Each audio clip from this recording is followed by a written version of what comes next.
Hi, everyone. Welcome to our webinar, Privacy Principles for the Advertising Industry.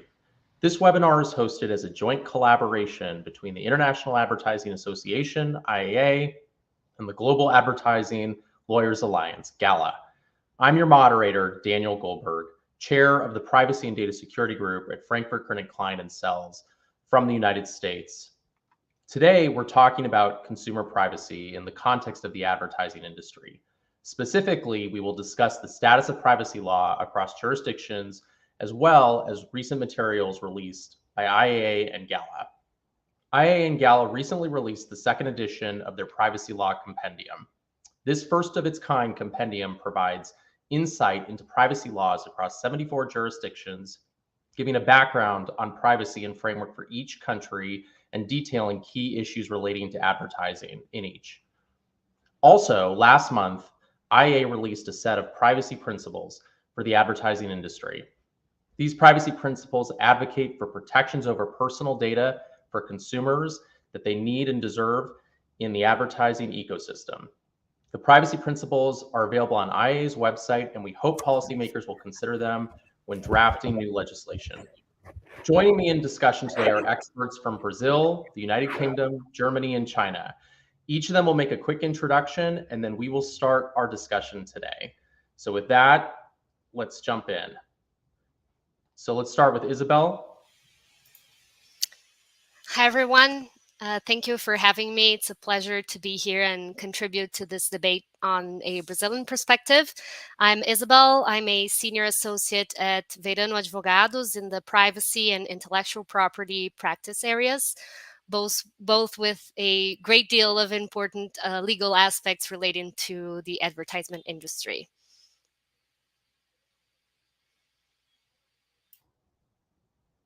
Great. We're jumping to Bryony. Hi there. Thanks very much for having me, everybody. My name's Bryony Long. I'm a partner at law firm Lewis Silken LLP. I co-head the team, the data and privacy team. My particular area of expertise is in advertising, marketing, retail, and tech. So I advise a lot of clients in particularly the ad tech space, and really looking forward to sharing some thoughts with you all today. Excellent. Jump in, Svea. Hi, everyone, and thanks for having me, and thanks, Daniel, for the introduction. My name is Svea Kunz. I'm with the German law firm Heuking Kühnle Wojtek, located in Cologne, Germany. I'm an associate, and I'm specialized in data protection, IP law, as well as intellectual property, and advising clients in the field of advertising. Awesome. And finally, Justina. My name is Justina. I'm from Transition Lawyers. Thank you for having me today. I'm specializing in advertising, data law, and tech industry. Awesome. Okay, so let's jump in right now. I'd like to start by talking about the first IAA principle. This principle states that legislation should balance interested consumers in protecting their privacy against benefits they receive from ad-supported internet. Starting with Isabel, can you each talk about how your jurisdiction has been looking at privacy in the context of advertising? Yes. So first of all, and to make sure that we're all on the same page here in respect to Brazil, we do have a specific legislation for data protection and privacy. We call it the LGPD, which was largely inspired on the GDPR and was signed into law in 2018, but entered into force only in 2020. And we also do have a data protection authority, the ANPD, which is responsible for overseeing LGPD compliance with powers of inspection, sanction, of course, and regulation. But it is also relevant for Brazil to stress that the LGPD has this transversal application, which means that several other agencies, such as consumer bodies in case of advertising issues, are also overlooking the application of the LGPD and provide some level of guidance. All of that to say that considering that we have this regulatory scenario in privacy relatively recent, several topics related to privacy issues are still incipient, under discussion, and I'll probably come back to that later on as well in terms of lack of legislation or definition on certain themes. That being said, and in response to your question, Daniel, despite the similarities between the GDPR and the LGPD, there is a certain level of flexibility in Brazilian law when it comes to marketing and advertising activities. Brazilian law is silent in terms of lawfulness of data processing for target advertisement and applicable legal basis. And enjoying that flexibility, and of course, in line with the IAA's principle, some companies have subscribed to the interpretation of legitimate interest as an applicable legal basis for targeted advertising, considering that using consent as a legal requirement could significantly diminish the company's ability to communicate to the public, launch new products, ability to advertise, and would then not be beneficial to the end consumer. And of course, to more broad constitutional principles of economic development and competition. So it is possible to carry out direct marketing and target advertisement through either a legitimate interest or a consent basis in Brazil, bearing in mind that legitimate interest can never be used for sensitive personal data. And I think we'll talk a little bit more about sensitive personal data later on.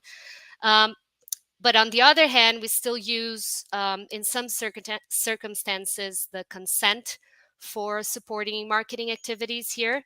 And you would have, generally speaking, an opt-in system as a rule, unless you have a prior business relationship with the data subject, in which case the soft opt-in could also be applicable. So you see there's kind of flexible interpretations depending on the factual circumstances of the case. But the most important aspect on advertisement with regards to privacy is to maintain the right for the opt-outs. So the well-known function of unsubscribe at the end of every communication, but not so functional sometimes, with, of course, clear language, facilitated access, and all this in transparency principle, general transparency principle, access to privacy policy, and etc.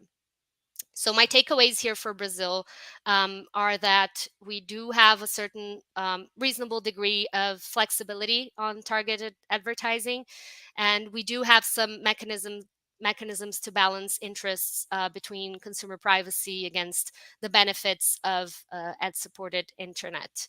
So we'll see if that is still the case for the years to come as we have more regulation on the theme. But for now, this is the scenario here. Got it. That's terrific. Bryony, if you could give us some thoughts. Yeah, no, of course. It's really interesting to hear what you say, Isabel, because the UK is in a slightly sort of unique position at the moment.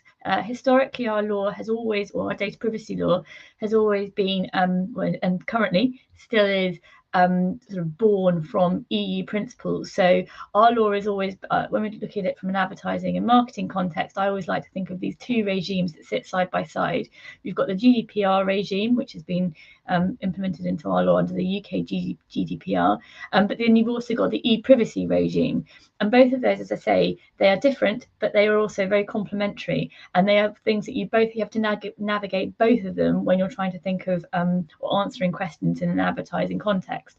For example, the e-privacy regime focuses very much on electronic communications and requiring consent if you want to send marketing communications electronically, unless you can rely on the soft opt-in, which you've already referred to, which clearly has been a feature that's been brought over into Brazilian law. There's that regime is also the regime that talks about getting consent for cookies.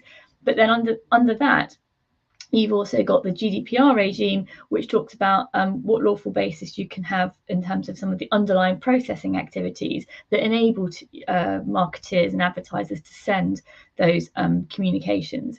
So we always have to have minds on sort of two areas of the regime in order to kind of advise on any particular advertising marketing type question. What's really interesting now, and I'll talk more about it as we go through this session, because I think it kind of comes up in every single answer to every single question, but We are in the UK, as I say, have this regime based on EU principles because that's what we inherited when we left the EU. However, the times are changing. We had last week, hot off the press, the launch of our data protection and digital information bill, which is looking to join these two regimes together so we have everything under one roof, which is going to be helpful in some ways, not so helpful in others, because a lot of the e-privacy fines will be significantly increased. So they are in line with GDPR fines, which means, for example, at the moment, direct marketing, for if you send unlawful direct marketing communications, the maximum you can be fined in the UK, now I hasten to add this isn't across the whole of Europe, is £500,000. But under the new regime, it will be in line with the GDPR level of fines, which will be £17.5 million and 20% of annual turnover. So getting it wrong is going to cost you a lot more under the new regime. But one of the positives of the new regime is about trying to encourage businesses to want to do more business in the UK. So it is trying to relax some of the rules, say on cookies, some of the rules around or how the soft opt-in works. And importantly, whether or not you can start relying on legitimate interest for some of the more underlying activities that get you to sending the marketing communication. Because at the moment, when you do things like profile audiences and customers in order to put them into a segment and to work out who to send your direct marketing to, there's a huge question mark at the moment as to whether you should be getting customer consent to do that, or whether or not you can rely on legitimate interest. And there's been a lot of back and forth. In fact, it's clear that there's been a lot of back and forth because our ICO, our regulator, issued a direct marketing draft code of practice in 2020.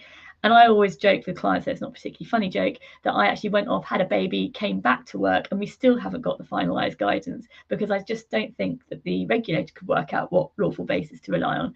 But I think going forwards, it will be that there will be more of an open door for legitimate interest for certain of those underlying marketing activities. Obviously, consent for electronic marketing, I think, will still remain, but it's just how you get to that electronic marketing communication.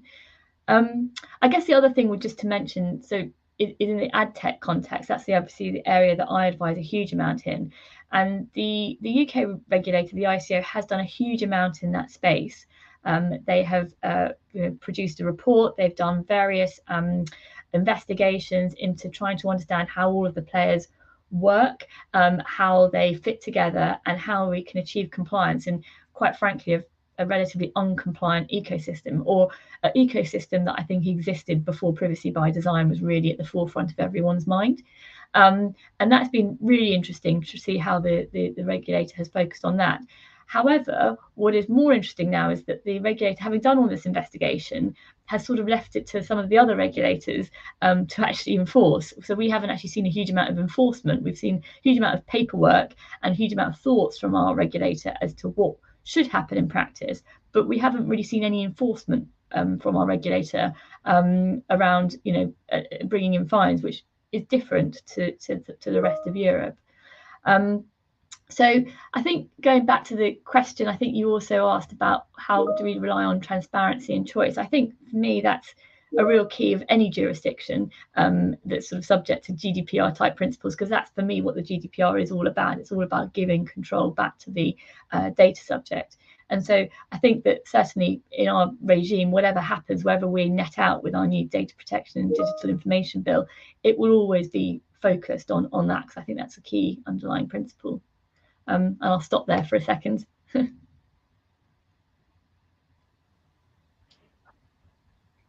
Yeah, so from the German perspective, I'm very surprised to hear what Isabel is saying, because that sounds very familiar. And I'm not surprised anymore if you tell me that it's based on the GDPR.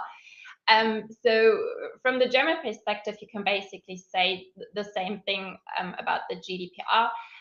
In Germany specifically, you also have to consider the German Act Against Unfair Competition, which states that advertising content and context cannot be misleading or harassing in any way for the consumer, in terms of calling, emails, etc. In terms of privacy and the IAA principle transparency, we do see quite a few court rulings now explaining and referring to consent management platforms and stating what's actually to be considered transparent in terms of design and how many layers you can use to obtain consent by a data subject, how you can create the different buttons if you need reject all buttons on the first layer. Those sort of questions we get all the time from clients because we do see that our clients are increasingly more aware of on how to create and how to obtain consent in sort of the safest legal way. So I think we kind of do see that the awareness increases, and we also do see that the data subjects, on the other hand, become increasingly more aware of on their rights and on their value of personal data. Because on the other hand, we do see that a lot of proceedings are done by data subjects and claiming compensation for damages whenever there's a violation of the GDPR. So I think there's sort of an awareness on both sides, and it's going to be interesting how that's going to develop in the future. Great. And Justina, do you want to jump in?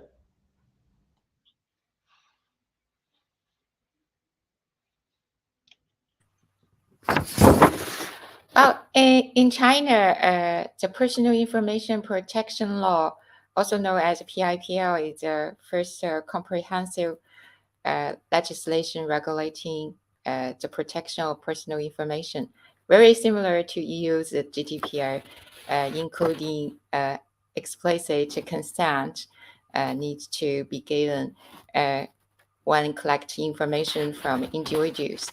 And also, there are specific requirements of separate consent for certain scenarios, including cross-border data transfer, collect sensitive data, or entrust a third party to process the data, and other scenarios stipulated under the law. Transparency is a key aspect of data collection under the PIPL. So when companies give a notification to the individuals to collect their personal information, specific information should be included in that notification, including the name and the contact information of the data processor, purpose and method of processing PI, type of PI to be processed, and its retention period and other information required. So once the purpose of the collection of data has been achieved, or it cannot be achieved, the data should be deleted immediately. Customers have rights to withdraw their consent or request delete their personal information. Once they withdraw their consent, the companies cannot refuse to provide service or products to them unless such personal information is necessary to provide such product or service. That means that consumers still have control over their personal information. Awesome. Yeah, and China does not prohibit target advertising, and basically companies should comply with the requirements of data privacy when conduct target advertising, but there are specific requirements when automated decision making is adopted, or there is algorithm adopted that I think we are going to talk later, and specific requirements in those scenarios if it is target advertising. And basically it gives a user right to opt out and not requested to provide rules for those automated decision making or the algorithm adopted.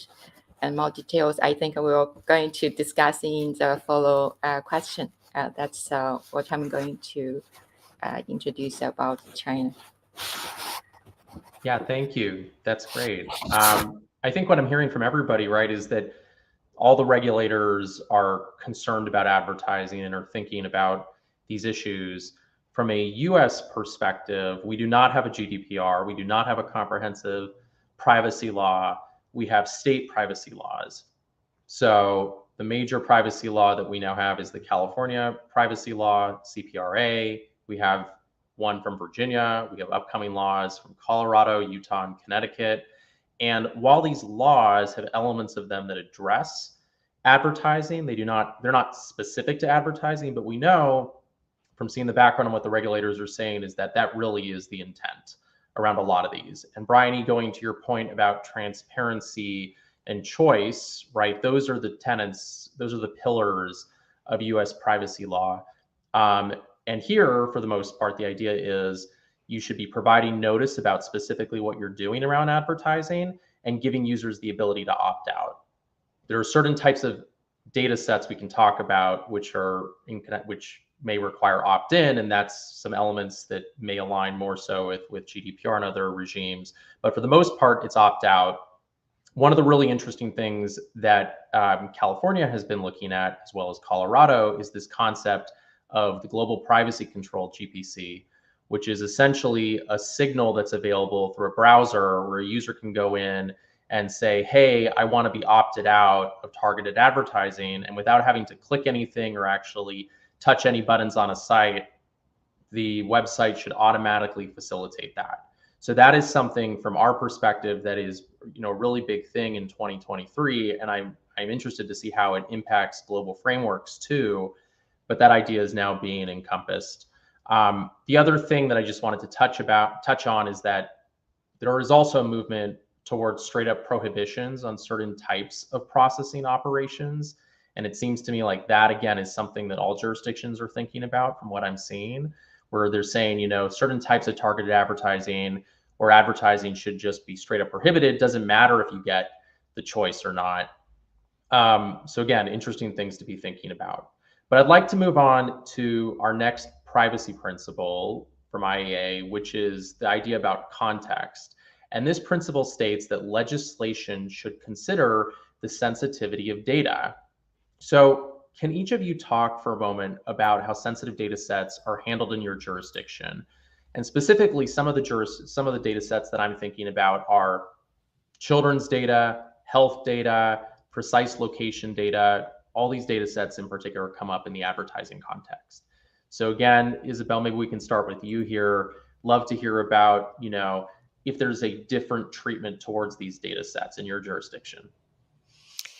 Yes, we definitely do treat them differently. I took note here just to not forget the concept of sensitive data from Brazilian law, because we have a strict concept on what we understand to be sensitive personal data, which are data concerning racial or ethnic origin, religious belief, political opinion, trade union or religious affiliation, philosophical or political organization membership, data concerning health, sex life, genetic and biometric data related to the natural person. So pretty similar to what the GDPR says on what it's sensitive data.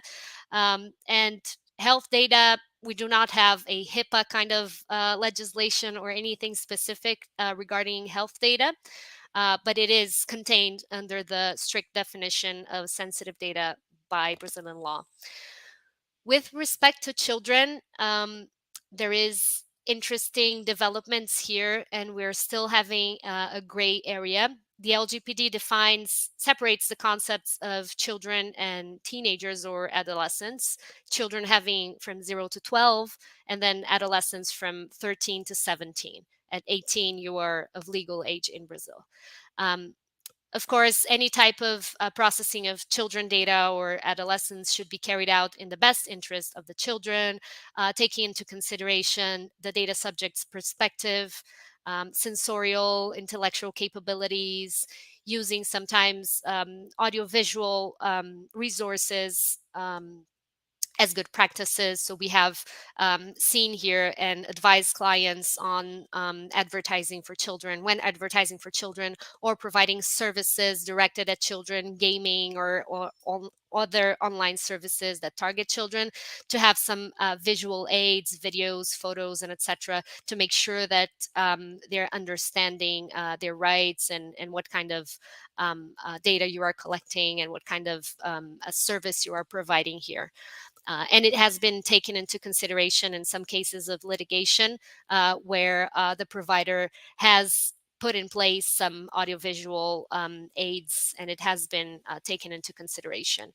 The main point of discussion here now related to privacy in children, and this was the object of a public consultation by the Brazilian DPA last year, is surrounding the applicable legal basis, again, for processing children's data, because children cannot consent on their own because they're not apt or capable to do so. And thus, generally speaking, the LGPD stipulates or does not that clearly stipulates that consent by the parents should be given in any circumstance. So the DPA, the Brazilian DPA, held that public consultation to understand the interpretation of that specific article, to understand if we should understand consent as a general and per se legal basis to be applied in every case.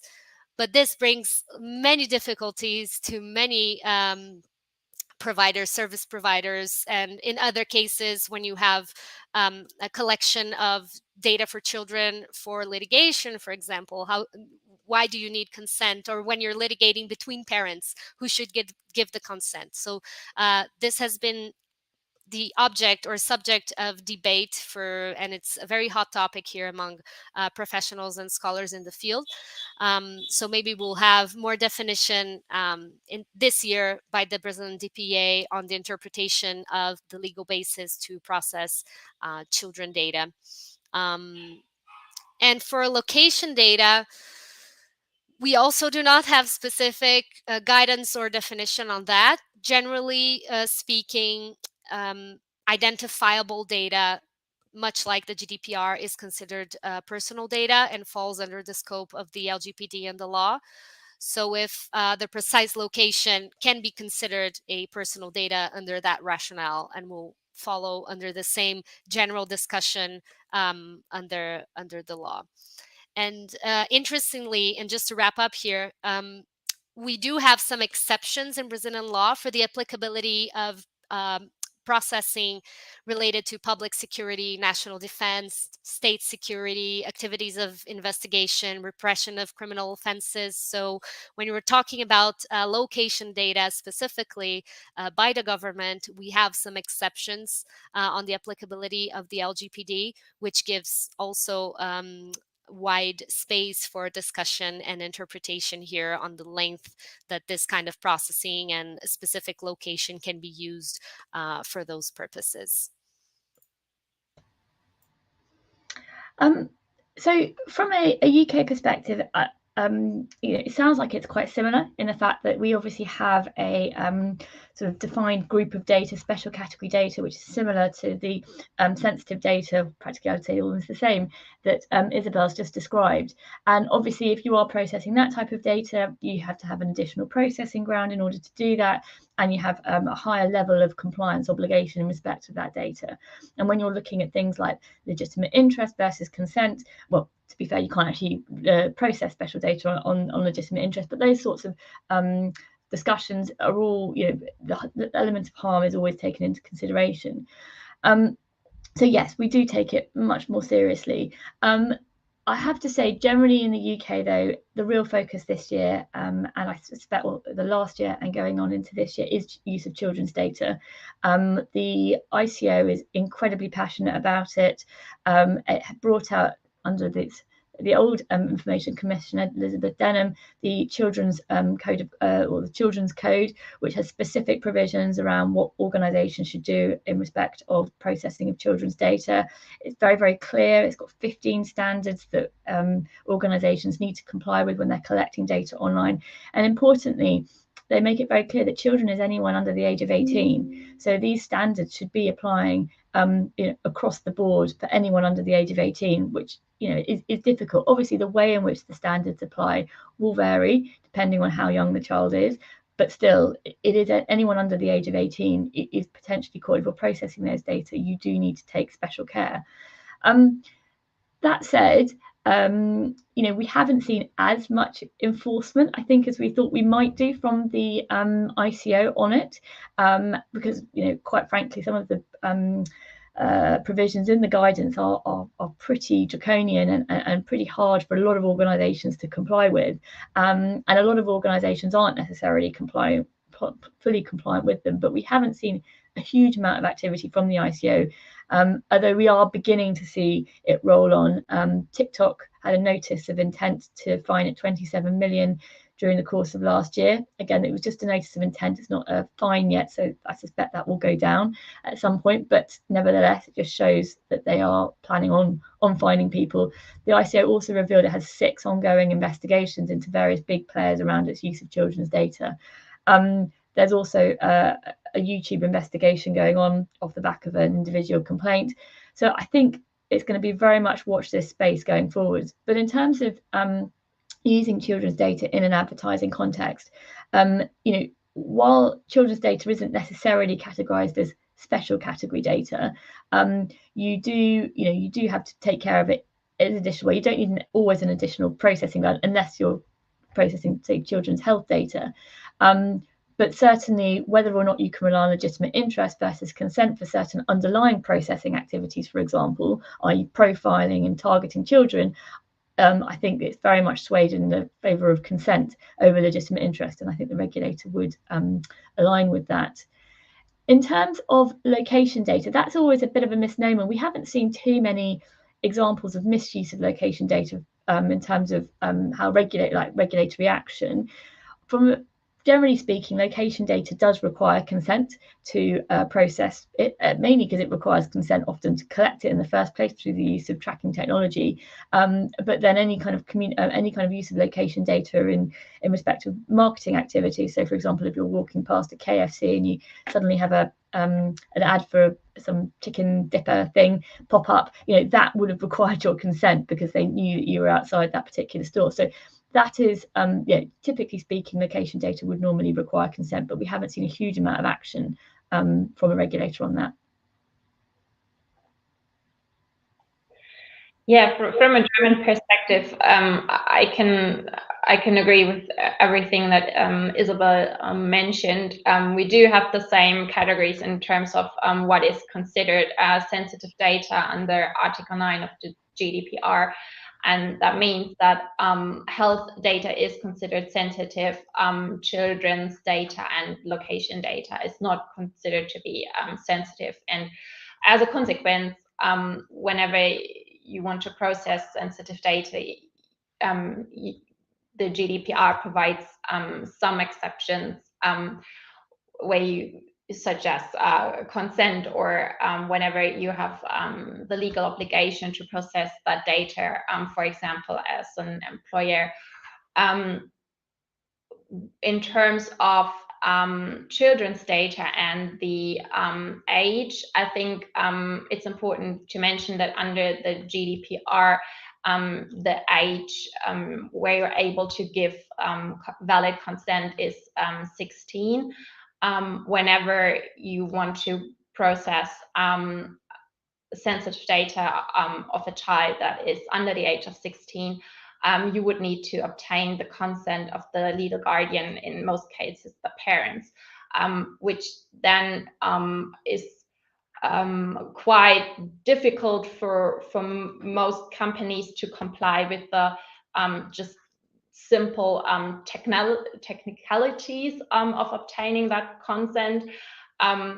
We had quite a few legal discussions on how to do that, if it's sufficient to just, for example, state in a checkbox that you are over the age of 16. If you're under the age, you need to get your parents. I think we can all agree that that's probably not the safest way, and that a checkbox is easily ticked by somebody over and under the age of 16.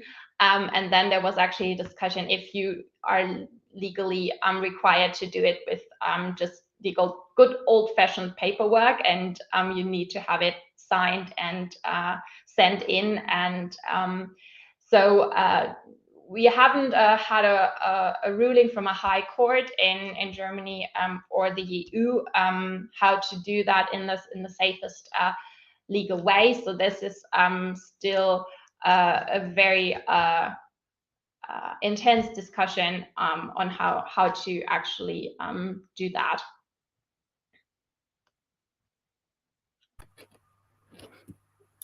Okay, I guess it's my turn. Children's data, health data, and precise location data are all regulated as sensitive data in China. And children is defined as a minor and is the age of 14, kind of a little bit different than anyone else. I'm now going to give more details as to industry standards for health data and precise location data collection. But generally speaking, for all the sensitive data, it cannot be collected unless it's really necessary.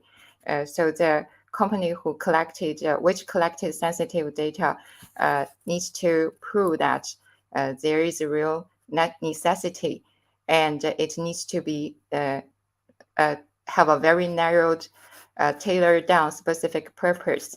And further, in the notification they send to the individuals to collect sensitive data, they need to let each individual know whether the processing of sensitive data could impact their rights and interests, unless they are not required under the law to disclose such impact. If the collection is based on consent, it needs to be a separate consent. That means it cannot be bundled with the general consent for collecting other data. For any processing of sensitive data, it also required PIA to be conducted beforehand. That's the general requirements of processing sensitive data.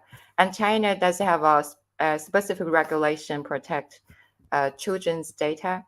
And in that regulation, it requires specialized privacy policies. That means if you have a platform collect both children's data and adults' data, you need to have two sets of PP, and one set to specifically for children's data. And the user terms should be specialized as well to follow the legal requirement and the law. Further, in addition to have a data protection officer, you need to have some person in charge of collecting and processing children's data. That's the actual requirements, different than any other countries. Also, when the children's data is entrusted to be processed by a third party or in any way provide to third party, the company needs to conduct a security assessment. That's different than PIA. That's a different set of procedure to kind of get approved to transfer the data. That's what I'm going to share about China. Great. So it's interesting, again, looking at all the jurisdictions, everyone has specific obligations with respect to sensitive data sets, and you see similar overlap. From a US perspective, we're kind of playing catch up on this too. We have had a very stringent law around children's information called COPPA, which dates back many, many years, and that regulates the collection of information from children under the age of 13. But we've actually taken a page out of the book from the UK. California passed essentially a copy of the age appropriate design code that goes into effect next July. And that's going to have really big impacts in the United States with respect to children's information. So Bryony, we're looking to you about what that's going to look like for implementation, because again, companies are trying to figure out how that process is going to work. There are very robust requirements around children moving into 2024. Other areas, and again, this is why I brought these up in the question, that have been really big in the United States recently have been health data and location data, precise location data. With health data, actually last month we saw an FTC consent order, 2 orders, talking about information collected through tracking technologies on websites, which the FTC called protected health information. And these were specifically situations where there was a healthcare provider that had a website that was embedding like a Facebook or Google Pixel, and then was taking that data and using it for targeted advertising. And the FTC said this is considered an unfair or deceptive practice, because users would not expect that information about their searches and their information gathered through these tracking technologies would be used for targeted advertising. So again, really interesting that these are things that regulators are paying attention to.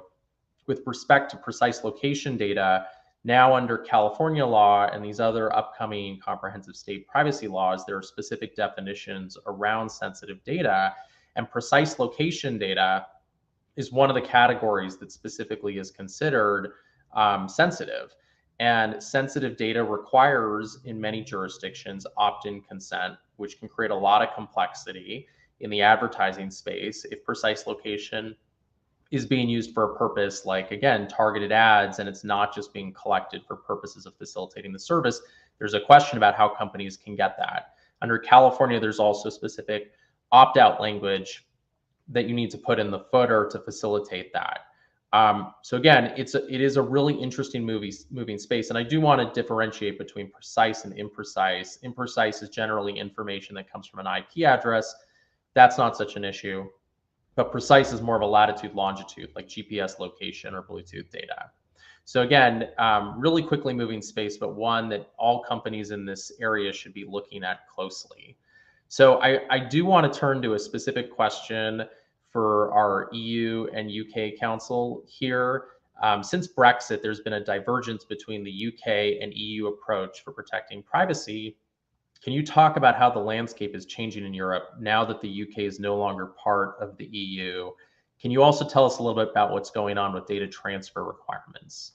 So Bryony, if you could jump in, and Svea, I'd love to hear.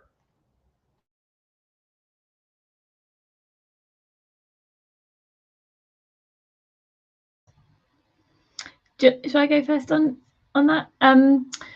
So I guess it's really interesting looking at the landscape at the moment, and I'll be really interested to hear on Sphere's view as well, because I think certainly from a UK perspective, we were always, until Brexit, the largest regulator within the EU space.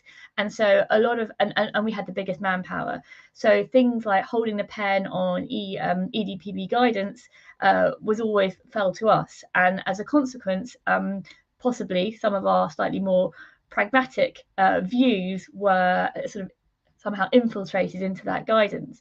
Now we are no longer holding the pen on that guidance, no longer have a seat at the EDPB table. We are beginning to see quite a difference in the tone and the style of the guidance that's coming out of Europe. And that is, I think going to move, keep that gap is going to keep forming. It's also quite interesting, and we all know, without sort of, wanting to say stating the obvious, there was a lot of political discussions around data, and data was very much used as a bit of a weapon, if I'm honest, when it came to some of the Brexit negotiations. Particularly, for example, around UK adequacy. It felt like it was a slam dunk that the UK should have got adequacy, yet for whatever reason, it was not a slam dunk. And not only did we not a slam dunk, we had this sort of 4-year sunset period where our adequacy after 4 years will get reviewed. No other jurisdiction has had that. And bearing in mind our laws were the same as the EU laws, that was a surprising decision, let's just say, to have that sunset provision in there. However, that is the case. What's interesting now, and it remains to be seen whether this is political or whether this is just, because we really truly believe it. But despite the fact we have this sunset provision, we are beginning to see us moving away from the sort of EU GDPR. Now, I don't think we'll ever move away from it completely. We'll always keep the principles, the fundamental principles of it, but certainly there is a huge relaxation in the UK around some of the more onerous record keeping and administrative obligations under it. So under the new Data Protection and Digital Information Bill, we've got the provisions around having a DPO, data protection officer are going to go, having an EU rep are going to go, to require Article 30 records of processing. That's not going to go completely, but it's only going to remain to the extent the processing that an organisation does is high risk. They've also talking about trying to widen some of the exemptions for the use of cookies. So i.e. you don't always need consent for, so at the moment there's a very sort of limited, if your cookie is essential, you don't require consent, but if for any other type of tracking, whether it's for analytics, advertising, measurement, you do require consent. We're going to see a bit of a widening of those exceptions. So there's going to be more things that are going to be considered essential. There's also, as I say, a movement away to reliance on legitimate interest over consent for certain things. And there's a sort of general clarity around things to do with like automated decision making, when things have a significant effect, when they don't. So what it's trying to do is try and make to sort of keep the GDPR principles, but make it a bit more business friendly. Now, I wouldn't necessarily believe the figures that are coming out in the press, but there was one particular article that claimed that our new laws are going to see £4.6 billion in savings over, I don't know quite what period. But nevertheless, it is felt that this sort of reduction of red tape will be, will greatly assist businesses. Now, my slightly cynical view is that, well, to be honest, a lot of organisations that are operating in the UK are multinational, and for that reason, why would they have a slightly differing standard of compliance if they're already having to comply with the GDPR? Why don't they just continue on with that? So it will be interesting to see whether or not these new laws do have traction. But it certainly is a move away, and it will be even more interesting to see what happens when our adequacy decision comes up for renew in probably 2.5 years' time now. Yeah, so then I take over. Yeah, as you said, Bryony, I think the adequacy decision is valid until June 2025. So this will be very interesting to see what happens then. Until now, I think after Brexit, there was quite an uncertainty in which direction the UK was going to develop in terms of data protection. So if it was just to stay close to the GDPR, or if it was going to sort of shift away and create a much more business friendly GDPR interpretation, if you're willing to say so. And I think that's what we're seeing now. So I think the differences will become increasingly more clear. And I think that was probably one concern. I cannot speak for the whole EU, but even after the adequacy decision, I think there was always the concern in terms of UK intelligence agencies having quite a few rights to access data, which then would also access personal data of EU citizens, which could then be transferred easier to a third country. That was a huge concern. And when you're now mentioning the legal basis of consent or legitimate interest, for example, in regard to cookies, then again, I think that's a take where the EU is maybe much more conservative, if you want to say so, in terms of having the data subject in mind and being not as business friendly as the UK approach. So I think it would be very interesting if maybe if the EU sees the UK developing and seeing maybe advantages in terms of just pure money making, and maybe considering some principles and following the UK, or if it's going to drift further apart and having just completely two different regulations. I think that will be very interesting to see in the next probably 3 to 5 years. That's great. Thank you both. So I recognize we're starting to run low on time here, so I'm going to jump ahead to a question, and I'd love to go through with each panelist here. But this is an opinion question for you. What do you think that privacy regulation is going to look like in your jurisdiction over the next, let's say, 5 years? Do you see like platforms playing a bigger role? You know, another question that we didn't get to here was talking about AI. Do you think AI is going to be a really big thing? If so, how is your jurisdiction going to regulate AI? Are there any laws that you see upcoming that companies need to know about? So Isabel, let's start with you here. I'd love to hear any thoughts you have on that. Okay, so great question, but very hard to answer in only a few minutes here. But I'll try to give a general overview.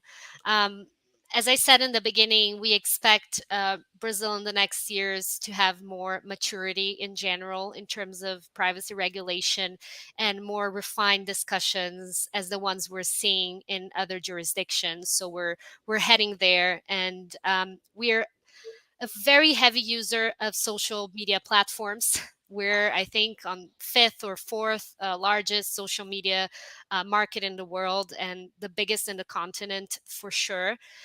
So big tech will always be in the front row of the discussions on privacy and advertising. So we see them very prominent in the discussions, and we will see that in the future. As for AI, we're quite not there yet, but we're close. Brazilian government in general is very interested in the developments of AI and regulation of AI. We had December last year, I believe, a Senate published a bill for AI with very interesting concepts on accountability, ethics, and other big subjects that we're seeing the discussion worldwide. So I expect that in the next years or so, we'll have a legislation or regulation on the use of AI and some very important interpretations. And it's very nice to see that even in the bill, they are looking at some privacy principles for AI as well. So they're making sure the LGPD, which is the Brazilian data protection law, is taken into consideration in those AI aspects. And what I'm most excited about in the near future is for Brazilian SCCs or international transfer mechanisms, because this is some recurrent topics with our clients, and we're not seeing it. We don't have a specific regulation on how to do that in a business-oriented way or an easy way for multinational companies or other companies to transfer international data. So I think from a general overview, with the little time I have, I think I would pinpoint on those issues. Excellent, thank you. Bryony? Well, I guess, I mean, I've already said that we've obviously got our new data protection and digital information bill, which is going to, I think, keep us all our UK practitioners incredibly busy over the next couple of years. And I think, you know, the hope is that it's going to be business friendly, easy to use, and that our regulator is going to come out with lots of guidance that's going to help us evaluate and apply some of these laws. I think certainly we had a change of sort of captain at our ship in terms of the regulator, and the new regulator, John Edwards, is very much focused on providing practical, helpful guidance to help businesses comply, rather than focus on issuing fines and beating businesses with a stick. So I'm hopeful that the regulation, you know, we're not going to see, well, I say it, never say never. I didn't think we'd see a massive change from the GDPR, and now we're beginning to get it. But I would hope that there's nothing too major other than this massive bill around the corner. I think the reality, though, is going to be, well, what does the rest of Europe do? Because this adequacy decision is absolutely key for us. We don't want to be an island where no data can flow in and out of it. And knowing how playful we can be, if we lose adequacy from an EU perspective, I can see our government saying, well, we're not going to let data leave the UK either, and it can get terribly complicated. So I think it will be interesting to see how some of the EU laws coming in around, like the Digital Services Act and the Digital Markets Act, which all aimed at regulating big tech. We haven't got any plans to emulate the same. We have our online safety bill, which is specifically around protecting people online. But in terms of sort of big tech regulation that's coming into Europe, we haven't got any plans to regulate that. To copy that. That said, I suspect we might see some kind of shift in regulators' opinion, and maybe some harsher decisions coming out. But yeah, certainly there's a lot potentially going on over the next few years, and I think for me it all hinders on getting past 2025 and seeing what this adequacy decision comes out as, and then maybe there'll be more changes, maybe there won't. So it's an interesting time, I think. Yeah, I can only agree. It's a very interesting time to be a lawyer for data protection right now. From a EU perspective, there are multiple legislations to come into force in the next years. As Bryony mentioned, there's the Digital Markets Act, the Digital Services Act. I believe will play a very big role. It's planned to come into force in 2024 with new advertising requirements. New definitions on what is considered to be an online platform, and potentially the Digital Services Act could restrict current advertising practice on social media significantly. In terms of AI, there's also a new European legislation, the Artificial Intelligence Act, which will come into force later this year, which tries to define what artificial intelligence is, and which tries to provide 3 different categories of sort of a risk approach. However, there's still a lot of discussion going on how these categories have to be defined and what's going to be considered, for example, a high risk application. So there's just a lot of movement and development, and it will be very interesting to see what the actual consequences of these legislations will be. Second, there are still a lot of interesting cases pending with the European Court of Justice. For example, there's the case pending if there's actually a corporate liability when there's a violation of the GDPR. So it will be very interesting to see what the ECJ rules on that. And then third of all, I think the consumer, it will be very interesting to see if the development goes further in seeing a consumer being aware of its rights and in enforcing those rights, or if the consumer will grow tired again, and we will not see an increase in cases. So yeah, I think these three points will be very interesting from a EU perspective.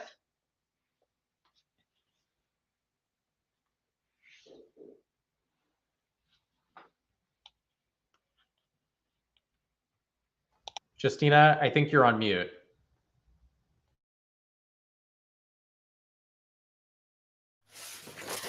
From China perspective, through basic laws of data protection already in shape, and I believe that in the next 5 years there will be more industry specific regulation and tech standards issued to give more guidance. And on the other hand, China government is promoting data trading, and consider data is as a factor of production, same as land and other things. So there will be more data trading laws in China. For big tech platform like Apple, China, the PIPL has specific requirements. So giant tech platform, they take more obligation in data compliance. So necessarily they will play a bigger role in the overall data compliance. But with data trading laws, it will be interesting to see that smaller players may able to get data sets from giant tech platforms, and which will be counter the monopolies in the tech sectors. And for AI regulation, and China already issues one regulation from the perspective of algorithm, and basically it sets principles that platform use algorithm. They need to provide the basic principles and explain how the algorithm is used in the platform in collecting data. And the users have a right to opt out and not to be discriminated because of AI adopted. And most of our apps in China, they already provide options for users to opt out advertising recommendation or content recommendation based on the algorithm they are using. For new laws in China, I think everyone knows that China SCC has been issued and is going to take effect in this June. And most of our data lawyer in China is getting busy helping clients drafting the contract, because China standard contract cost does not allow to be revised, but you can add additional clauses in the attachment. And it will be interesting to see how this works, especially for multinational companies already use EU standard contract between their headquarters and their subsidiaries all over the world. And now China has a different set of requirements. And other than that, I think the one more thing deserve to mention is that Chinese government already released a document outlining 20 measures for data economy that would be guidance for the data trading laws that to be issued in the near future. That's what's my expectation of what's going to happen in the next 5 years in China. Great, thank you. So I will round us out here about what I think is that if you go back 5 years, U.S. did not really even have any comprehensive state privacy legislation at all. Here we are, we have 5 states. As of today, there are at least 20 states that have proposed their own laws. So if we go 5 years from now, I think it is very likely that you are going to see many states, which creates even more of a harmonization issue about compliance. There's also discussion about a federal law. I don't know if and when that will happen. There is continued discussion about it, but we'll see. Other big issues in the space that I continue to think will be really big. Children is a big thing. AI regulation, especially in the context of the employment space. And biometrics, which is a really big issue here in the United States currently. And there are a number of laws also proposed at a state level regulating biometric data. Also, this concept, as I was saying, about the global privacy control opt-out. And I think it is very possible that we will see one of the large platforms integrate this into their browser. And when that happens, there's a question about what does that mean for the targeting and advertising industry. So again, those are just some initial thoughts. I'm sure I will be wrong and it will be very different from what we are predicting here. But I just want to say a big thank you to our panelists. You guys were terrific today. Please, everyone, Join IAA, check out our privacy downloads, and tune into future webinars. If you have any questions at all for any of our panelists, as you can tell, everybody here is an expert in their jurisdiction. Please reach out to us. We are happy to answer questions. There is so much we did not cover today, but we really appreciate your time and thank you. And we look forward to seeing you again soon.